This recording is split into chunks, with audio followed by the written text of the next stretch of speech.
Tai sveiki visi prisijungę prie Lietuvos moksleivių sąjungos programos Emocija Plus organizuojamų seminarų. Aš esu Mindaugas Grigaitis, Kauno jėzuitų gimnazijos mokytojas ir kartu šios programos ambasadorius Kaune. Ir šiandien mes kalbėsime apie tai, kaip pagerinti emocinę aplinką mokykloje, nes būtent programa Emocija Plus ir yra atsakinga už šią programą. Ir tikslas yra padėti kiekvienam mokyklos bendruomenės nariui jaustis kuo geriau ir susikurti kuo geresnę psichologinę atmosferą. Savo webinarą aš norėčiau pradėti pirmiausia nuo socialinio konteksto aptarimo, nes pirmiausia, aišku, mokykla yra tik tai vienas iš tokių rodiklių arba vienas iš socialinės sistemos dalių, galima taip sakyti, kuri veikia daug platesnėme kontekste. Tai iš tiesų mes kalbėsime apie tai, ką gali mokyti ir mokiniai, kaip galim mes vieni kitiems padėti neįsitraukti į tokį dalyką kaip konkurencija, į nesveiką konkurenciją, kuri galiausia pradeda gadinti mūsų tarpusavio santykius. Tai pirmiausia mokinių tarpusavio santykius ir galiausia mokinių ir mokytojų tarpusavio santykius. Mokykla yra tik tai vienas iš sudėtingų socialinio mechanizmo sraigtelių ir jis neišvengiamai paklūsta tam, kas vyksta mūsų socialiniam ekonominiam gyvenime. Ir tas ekonominis mūsų gyvenimas arba ekonominė tikrovė, kurią mes gyvename, ekonomistų dabar apibrėžiama kaip neoliberalizmas. Ir paprastai pasakant, neoliberalizmas tai yra tokia kaip ir sistema, kuri žmogaus vertę nusprendžia pagal tai, kiek jis yra sukaupęs kapitalo ir turto. Kitaip sakant, aš kaip asmenybė esu vertingas tiek, kiek valdau pelno, kiek valdau turto. Ir jeigu šita ekonominė tikrovė, tarsi visiškai pateisinama ekonominėje erdvėje, tai aišku, mes galim kelti klausimą, ar šitas kriterijus tinka, ar šitas kriterijus tinka būtent ugdymo filosofijai. Ir ekonomistas Raimundas Kuodis yra labai tiksliai įvardijęs šitą situaciją. Jis beje komentavo neoliberalizmo krizę atsižvelgdamas į Donaldo Trumpo pergalę, į Brexito situaciją. Ir jisai kalba apie tai, kad iš tiesų žmonės yra šiek tiek pavargę nuo tos socialinės nelygybės ir kartu supranta, kad mes esame įtraukti į žiurkių lenktynės dėl statuso. Raimundas Kuodis ir sako, kad jeigu mes savo vertę suprantam tik tai pagal tai, kiek turim turto, tai reiškia, kad mes norėdami įrodyti kitiems, kad esam vertingi, turim sukaupti daugiau turto, negu kiti turi. Ir siekdami statuso žmonės nevalingai tarsi įsitraukia į pajamų tas lenktynes ir, kaip pabrėžia ekonomistas, išeina paradoksas, geriausiai matomas Amerikoje, tai yra žmonės dirba nuo 8 ryto iki 8 valandų, beveik neturi atostogų ir visą tai dėl ko? Dėl geresnio socialinio statuso, kai tarkim nori, kad tavo vaikas lankytų neprastesnę mokyklą negu kaimynų ir panašiai. Ir ką kalba toliau ekonomistai, iš tiesų jis pateikė labai gerą Skandinavijos pavyzdį ir pabrėždamas, kad iš tiesų toks puikavimas į savo turtus, savo kapitalus Skandinavijoje tai yra prasto skonio požymis. Ir tokia visuomenė yra ta, kuri nesipuikuoja savo turtais, nesipuikuoja savo kažkokiais dideliais pasiekimais, kitaip sakant, neįsitraukia į tas žiurkių lenktynės, yra daug sveikesnė už amerikiečių. Ir aišku, čia mes kalbam pirmiausia apie psichologinę sveikatą, apie tai, kad nuolatinės konkurencija, nuolatinis konkuravimas nusekina psichologiškai ir kartais netgi gadina santykius. Dabar tai, kad mano tokios prielaidos nėra iš piršto laužtos ir tai, kad tikrai ne aš čia ėmiau jas ir sugalvojau, nes man reikėjo parašyti pranešimą, iš tiesų patvirtina ir Amerikos švietimo ekspertai ir dalyviai. Ir, atsiprašau, kad citata yra angliškai, bet tiesiog aš nenorėjau versti originalo kalbos, nes tiems, kurie moka angliškai, aišku, patys gali perskaityti. ir aš tik tai perfrazuosiu tą pagrindinę paryškintą tezę, kuris sako, kad šita sistema socialinė, kurią mes apibrėžiam kaip daugiau, daugiau ir daugiau, kad mes norim būti geresni, pranašesni, turėti vis daugiau ir daugiau turto, turėti vis daugiau ir daugiau, pasiekti vis geresnę ir geresnę karjerą, iškreipia socialinę sistemą ir, kas baisiausia, persmelkia mūsų švietimo sistemą. Ir švietimo sistema vis dėlto turi žmogų paruošti gyvenimui, duoti jam bendrą išsilavinimą, duoti humanistinės kultūros pagrindus, paruošti žmogų, kad jis galėtų gyventi tarp žmonių, pagarboje, kartu dirbant bendradarbiaudamas, bet konkurencinės sąlygos paprasčiausia neleidžia šito įgyvendinti, nes žmogus yra tarsi įmetamas į nuolatinę konkurenciją. Ir ką kalba Lietuvos švietimo dokumentai, iš tiesų labai gaila, belieka apgailestauti, bet kol kas švietimo dokumentai patvirtina, kad konkurencingumas ir konkurencija yra vienas tų veiksnių, kuriuo bandoma gerinti švietimo kokybę. Ir mes galim tikrai kelti klausimą, ar tai yra tikrai pagrįstas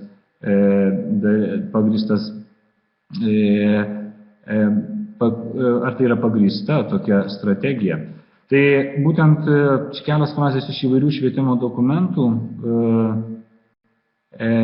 Šalies konkurencingumui didinti yra aukštesnė mokslo ir studijų kokybė ir konkurencingumas bandomas didinti mokyklų, konkurencingumas bandomas didinti krepšelio metodiką, o konkurencingumą užtikrintų sistema, kai mokyklų finansavimas priklauso nuo pasiekimų. Iš tiesų kalbama dabar apie naują šitą sistemą, kad galbūt reikėtų įvesti ir tą sistemą, kad būtent mokykla, kuri geriausius pasiekimus gauna ir turėtų gauti daugiausia finansavimo.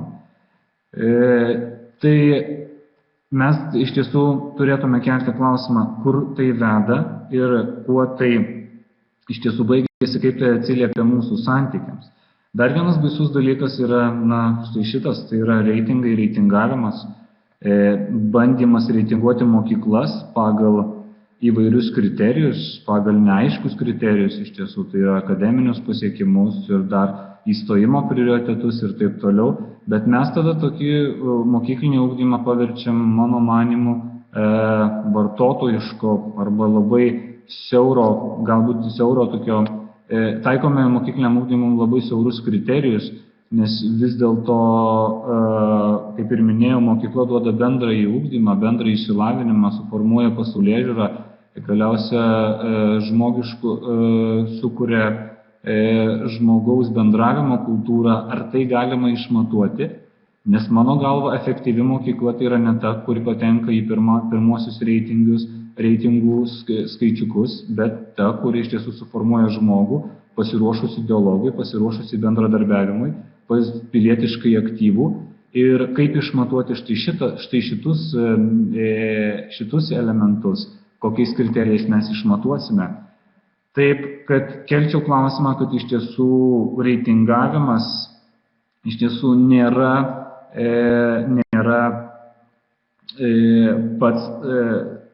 nėra geresnės ugdymo kokybės garantas. Ir būtent amerikiečių tinklaraštininkė Kelly Day tą patį ir pabrėžė, kad negalima įsileisti to reitingavimo, negalima įsileisti konkurencijos į vidurinio bendrojo ugdymo mokyklas, nes mokinius mes tada įtraukiam į žiurkių lenktynės jau nuo mažens. Dar nesuformavę mes vertybinio stuburo, nesuformavusių asmenybių, mes jau iš karto jas mokome lenktyniauti, konkuruoti tarpusavyje. Ir tas noras turėti kuo daugiau kuria nuolatinį bėgimą.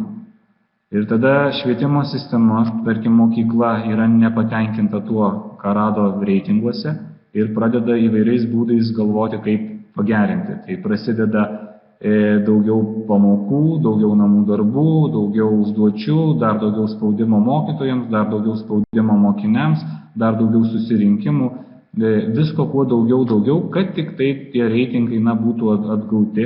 Galiausiai tai persiduoda konkurencinė dvasia ir mokinių tarpusavio santykius, nes jie pradeda jie pradeda tiesiog irgi norėti turėti daugiau, norėti lyderiauti ir bet kokiomis sąlygomis pralenkti kitus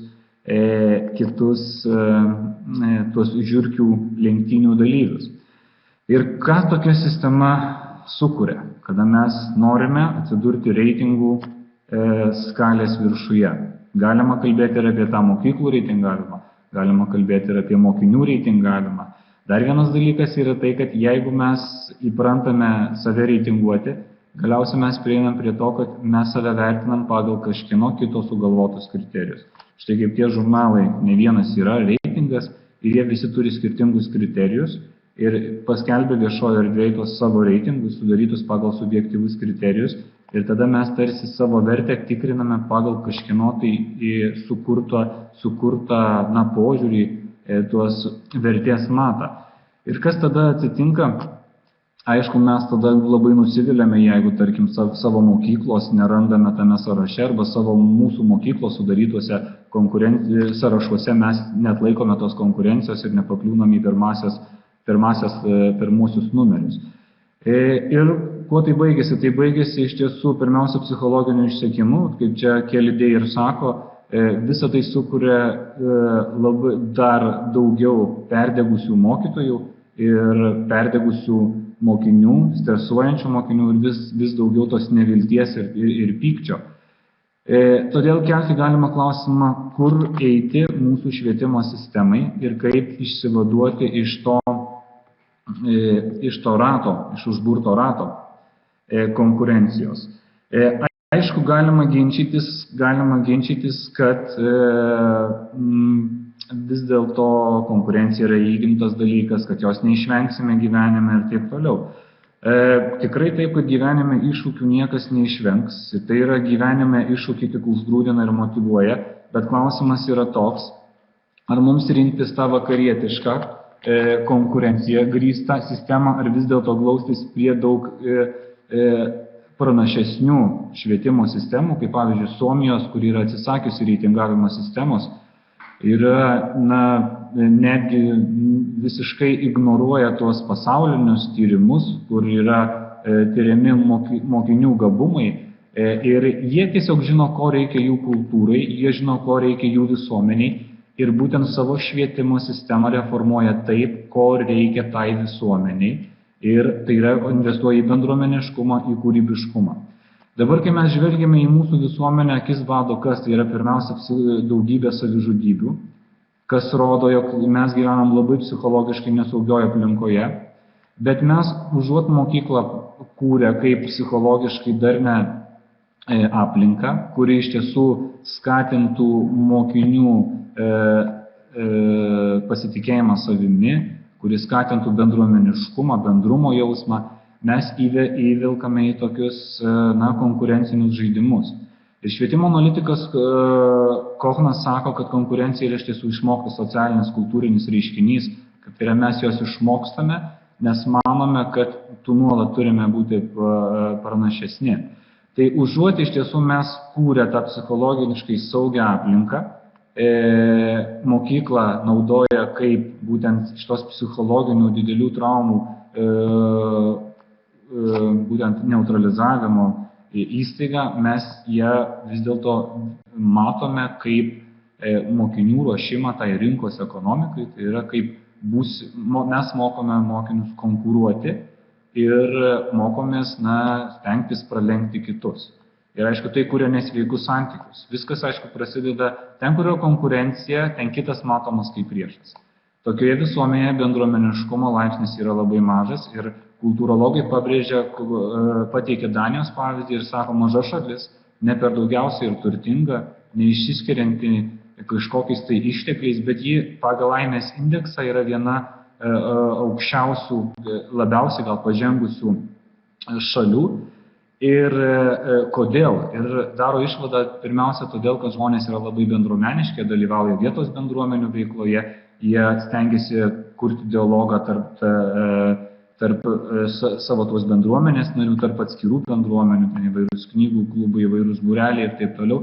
Ir žmogui iš tiesų tada reikia ne būti geriausiam pasaulyje, bet tiesiog būti pripažintam toje mažoje bendruomenėje ir žinoma viskas prasideda nuo šeimos. Tai yra pirmiausia, kas yra baisiausia, kai konkurencija įsivelia į šeimos santykius. Vyras konkuruoja su žmona dėl finansinio atlygio už darbą, dėl karjeros ir taip toliau. Galiausia vaikai tarpusavėje konkuruoja, kuris aukštesnį vidurkį paims.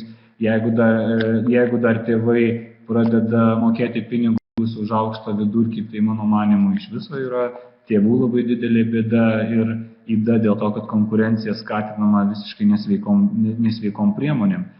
Ir kaip sako švietimo analitikas, netiesa, kad konkurencija skatina didesnį produktyvumą. Iš tiesų, konkurencija skatina didesnę įtampą ir didesnę baimę, nes tu nuolat bijai būti pažemintas, nes juk tu netitiksi kažkieno tai kriterijų. Tavęs nepagirs kažkoks tai žmogus, kuris tau pačiam sukūrė tokią savivertės modelį. Ir tokia egzistencialistinė filosofija, tokį buvimą, tokį gyvenimą, kai tu tik tai nori save pamatuoti pagal kitų nustatytus kriterijus, vadina neautentišką egzistenciją. Tai yra, kada žmogus yra tarsi tampa pasvetimas pats savo, nes gyvena ne dėl savęs, o dėl kitų, kad įtiktų kitiems. Ir ką daryti klausimas, ar ne, kokią ugdymo filosofiją vis dėlto aš siūlyčiau ir kaip mes galėtume visi, kaip vieninga lietuvių švietimo bendruomenė pagerinti tą situaciją.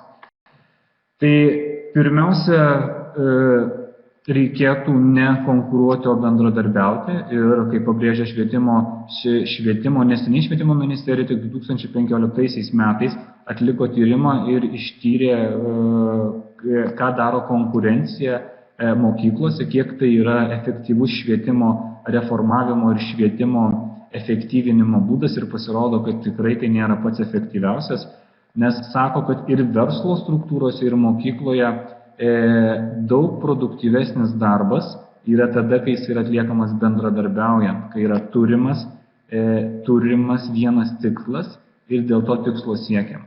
Dabar mūsų tikslas turėtų būti koks, tai yra spręsti savižudybių sistemą, kelti žmonių savivertę, kad žmonės iš tiesų jaustųsi savi čia Lietuvoje. Ir jokia valdžia to nepadarys, jokie įstatymai nepadarys, jeigu mes, kaip kiekvienas aktyvus pilietiškos bendruomenės narys, to nepadarysim. Tai mūsų tikslas yra kurti kuo mažiau įtampos, kuo mažiau psichologinio streso savo aplinkoje. Pirmiausia, aišku, pradėti nuo savo aplinkos, nuo savo šeimos, nuo savo klasės ir nuo savo mokyklos. Ir ką gali valstybė, mokytojai, mokiniai ir tėvai? Dabar mano antra dalis paskaitos, ta paskutinioji dalis yra bandymas teikti siūlymus. Tai aš kaip ir minėjau, toks utopinis gražus variantas yra bendradarbiavimas vietoj konkurencijos. Norėdami mes, kad valstybė klestėtų, pirmiausia turim būti joje laimingi. Nes jeigu mes jausimės nelaimingi, jausimės nesaugus, jokia ekonominė gerovė nepakels mūsų laimės indekso. Man atrodo, netgi tas laimės indeksą mes labai dažnai projektuojam pagal tai, kokią ekonominę gerovę mes pasiekę ir tada pradedame lyginti vėlgi konkurenciją, ar ne? Pradedame lyginti save su Britanija, su Vokietija, su žymiai pažangesnėm ekonomikom ir sakom, na, mes tave esam prastesni. Vėlgi, tas prastesni, ką tai reiškia? Jeigu mes vartojame aukštesnį laipsnį, tai kitaip sakant, mes jau lyginame save ir klausimas yra toks, ar mes norime būti geriausi pasaulyje, ar mes tiesiog norim, kad čia Lietuvoje būtų gera gyventi. O čia yra klausimas, greičiausia, kad mums tiesiog reikia, kad mums būtų čia gera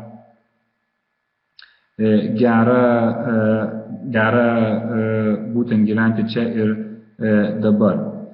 Tai ką gali valstybė? Vėlgi, mano siūlymai, aišku, pirmiausia, mes turėtume išmesti į šiukšlių dėžę visus reitingavimo sistemas, pagal kurias mes klasifikuojam mokyklas. Ir antras dalykas, prisiminti pagrindinį humanistinės pedagogikos principą, tai yra bendrystė, bendradarbiavimas yra mokymosi pamatas. Vėlgi, graži idėja, idealistinė idėja, ar jį įgyvendinama. Vėlgi, kol labai gera pastaba yra viena iš vienos klausytojos Rimos Rinkevičienės, kuri kalba, kol bus krepšelis, kol vaikas bus kaip krepšelis, kaip pinigų maišas, tol mes iš tiesų neišgyvendinsim tos sistemos ir nebus jokios bendrystės, nes mokyklos orientuosis pritraukti kuo daugiau vaikų, tiksliau sakant, ne vaikų kaip asmenybė, bet vaikų kaip krepšelių. Tai visiškai sutinku su šia nuomonė ir pirmiausia, tada reikia keisti mokyklų finansavimo sistemą ir investuoti į mokyklas, į švietimo sistemą, nežiūrėti tik kaip į nuostolingą projektą, bet iš tiesų stengtis kažką tai keistis. Nes jeigu mes mokinius būriam į mokyklą tik dėl išlikimo, be abejo, kad šitoje situacijoje nieko nebus.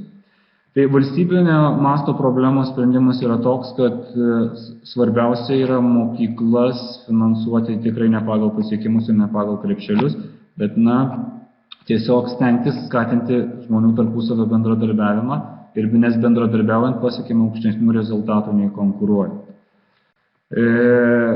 Taip, kad švietimo dokumentai ir švietimo strategija turi keliauti iš tos konkuravimo į bendradarbiavimą, bet aišku, čia jau reikia labai rimtos specialistų komandos, kuris sukurtų efektyvią strategiją. Nes vien idėjos gražios neužtenka, reikia mokėti ją įgyvendinti. Švietimo analitikė Elena Žilinska, kuri pirmoji bene ir atliko prieš porą metų tą tyrimą apie konkurencingumą lietuvių mokykloje ir daro išvadas, kad valstybė turi užtikrinti, kad visos Lietuvos mokyklos būtų panašios savo kokybę ir kad kai kurioms mokykloms nebūtų leista pasiimti grietinėlę. Mes turime Lietuvoje kelias mokyklas, kurios tiesiog yra laikomos prestižinėmis, o kitose mokyklose tarsi mokytis yra, o kitose mokyklose tiesiog lieka kažkoks tai balastas vos ne. Vėlgi tokia kūrima nevisavertiškumo kitoms mokykloms įspūdis. Toliau, aišku, gerai parengti pačios aukščiausios kvalifikacijos mokytojus ir mokyklų vadovus. Viskas, man atrodo, prasideda nuo vadovybės, labai daug investicijų reikia, kad vadovas būtų psichologiška, turėti pirmiausia psichologinės kompetencijos daug, kad jis suvoktų žmogiškuosius santykius. Nes jeigu vadovas yra tik tai valdovas, jeigu jis yra šiuolaikinį lyderiavimą ar vadovavimą supranta kaip įsakinėjimą, mokykla nebus jokia bendruomenė ir bendruomeniškumas. Labai ydinga yra dabar mūsų mokyklų praktikose, kada vadovai visomis pastangomis siekia kelti konkurenciją tarp mokytojų ir tada, aišku, mokytojai irgi santykiai tarpusavio ima susvetimėti ir vadovybė, man atrodo, turėtų kuo mažiau stengtis įvesti konkurenciją tarp mokytojų, ar dėl valandų, ar dėl atlyginimų, o iš tiesų kurti lygias sąlygas, kad gautų pagal savo darbą ir, aišku, tada automatiškai geresnė psichologinė atmosfera būtų ir mokiniams.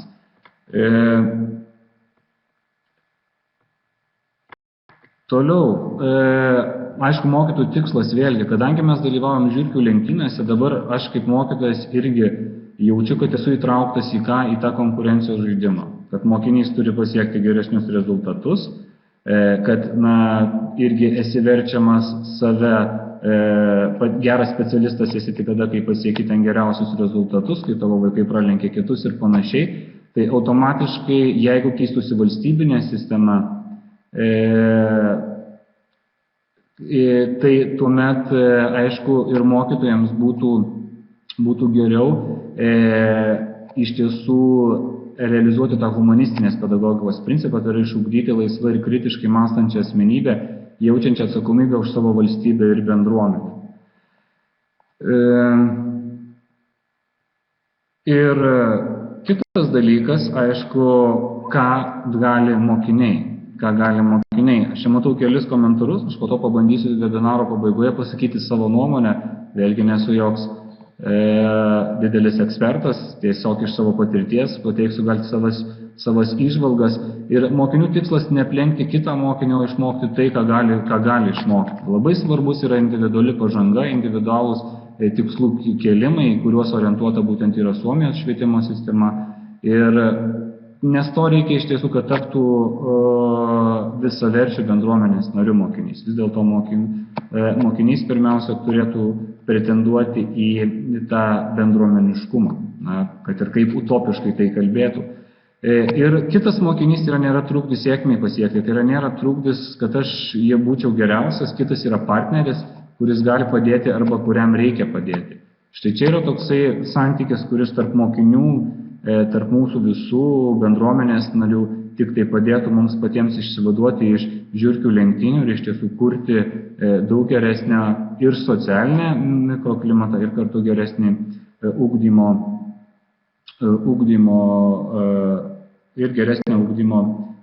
aplinką, kas yra svarbiausia mums, tai yra mokiniams. Ir aišku, svarbiausia ir tėvų tikslas, nes tėvai irgi dalyvauja įvairiose konkurencinėse varžybose, kartais sąmoningai, kartais nesąmoningai. Ir tada prasideda toks noras įtaisyti vaiką prestižinėje mokykloje, ir visai nesvarbu tas bendruomenės kontekstas, kad jis būtų aktyvus, laisvas, už asmeninę ir bendruomeninę gerovę atsakingas asmuo. Svarbiausia, kad jis atitiktų kažkokius nustatytus socialinius standartus. Ir tokiu būdu, tikrai ir vaikui psichologiškai yra nesaugu ir patys tėvai netgi žaloja taip vaiką. Ir pažymys nėra dievas, turbūt tą turėtume įsidėmėti, vidurkis nėra didžiausia siekimybė ir sėkmė nėra buvimas tobulų ir geriausių. Turbūt svarbiausia nesiekti būti tobulų ir geriausių, nes gyvenimas rodo visada, kad yra geresnių ir visada yra prastesnių už tave. Todėl svarbiausia yra suvokti savo galimybės ir siekti tikslų, kuriuos tu gali pasiekti. Tokios būtų mano pastabos, yra keli komentarai, kuriuos aš pabandysiu greitai perbėgti. Vėlgi Rima Rinkeptinė rašo, kad nebus bendradarbiavimo tarp mokyklų, kol mokysime ne vaikus, o krepšelius. Atsiprašau, šitą aš jau kaip ir komentavau. Jolanta Masionienė sako, kad mokyklos gali ir nekonkuruotų, jeigu neverstų jų viešai pateikinėti įvairių pasiekimų, standartizuoti testai, todėl jie rašomi neskaidriai, visiškai sutinku, kai yra mokyklų įvaizdis kuriamas per reitingus ir per lyginimą, automatiškai norėdamas ir žmogus taip elgesi, norėdamas pasirodyti kuo geriau, kartais kažką nutyli, kartais kažką tai pakeičia ir nori tą įvaizdį daryti. Taip, kad šita švietimo sistema tikrai neturėtų proteguoti šito dalyko. Ir Vilma Timbarienė rašo, kad man susidarė tokia nuomonė, kad toks vaikų mokymas taikomas Danijos mokyklose, ten žmonės labai išlaikyti ir nestresuoja. Kiek man teko domėtis apskritai, kartais tie Skandinavijos mokiniai per daug netgi atsipalaidavę. Taip ir rodo, kad jau laikas iš tiesų, būtent jeigu mes bandytume mažinti konkurenciją, bet vėlgi ne per daug atleistume disciplinos arba asmeninės atsakomybės klausimą, gali būti, kad iš tiesų mes išvengtume tos skandinaviško per didelio liberalizmo, apie kurį kartais kalbama, ir kartu vis dėlto mums pavyktų konkurenciją pakeisti į bendruomeniškumą. Taigi, ačiū už dėmesį ir tikiuosi, kad bent jau kažką prasmingo pasakiau, kas padėtų mums pagerinti tą mikroklimatą mūsų mokyklose.